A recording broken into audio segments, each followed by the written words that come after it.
jisai buvo sunkus. Iš tikrųjų ruošiausi labai stipriai, labai norėjau to titulo ir buvau pasiruošęs kaip galima geriau.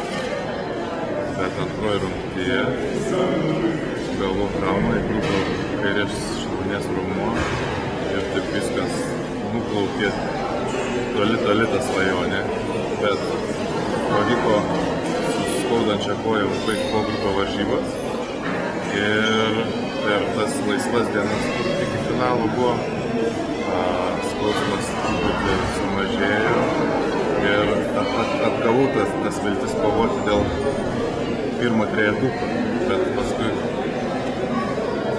pastebėjau, kad galima ir tą svajonę susigrąžinti. Sunku buvo, bet pavyko viskas.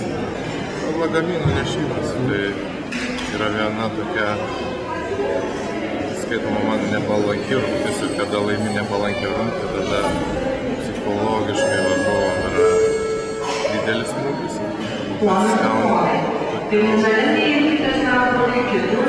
Pasitikėjimu savim, kad jau tose rungtyse, kurios yra palankios, bus tikrai viskas gerai. Jau paskutinė žinojau, kad man reikia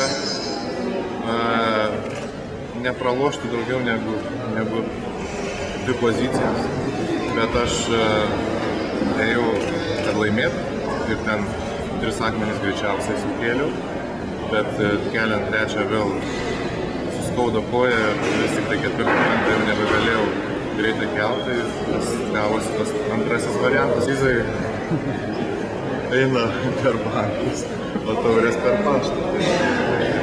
Niekas nieko nešvenčia, visi pavargę, nes tai yra 2 savaitės trunkančios varžybos, visi jau prieš finalą galvoja, kaip greičiau į namus grįžti. Tai šventimas buvo pakuojant lagaminus. Sėkmė mane lydėjo šį kartą, nes traumuotam laimėti pasaulio čempionatą galbūt nėra niekam pavykę ir niekas tikrai netikėjo. Ir žmona yra šitos pergalės gal net didesnį dalį nusipelniusi, nes tikrai būtų buvę sunku psichologiškai pakilti po smūgio, kada gauni pradžioje traumą. Po vestuvių netiek daug laiko praėjo, dėl to būtų 2 savaitėm važiuoti tikrai per ilgai. Tai dėl to nutarėm kartu važiuoti ir džiaugiuosi. Dabar mano mintis yra pailsėti, išsimiegoti, išsigydyti koją. Tada pagalvosim, iš tikrųjų, kol galima laimėti, reikia dalyvauti. Čempionatas vyko kaip visada, nei geriau, nei blogiau. Šalis kontrastinga, važiuojant, matai labai daug skurdo, o gyveni ten paskui labai geros saviraiškos, labai didelį kontrastą. Aš ten dalyvau 2000 metais, tai galiu tik pasakyti, kad per 10 metų niekas nepasikeitė. Ne, aš neplanavau rekordą, žinau, kad reikės 2.15 kelti. Aš 2.15 nusiteikęs buvau, treniruotę iškėliau 2.10 lengvai ir pasiruošęs 2.15, bet užteko 2.10, būčiau kėlęs 2.15, bet su traumuota koja taip pat buvo šiek tiek protybė. Galbūt tuo būtų pasibaigęs mano čempionatas, bet tai tikrai tam.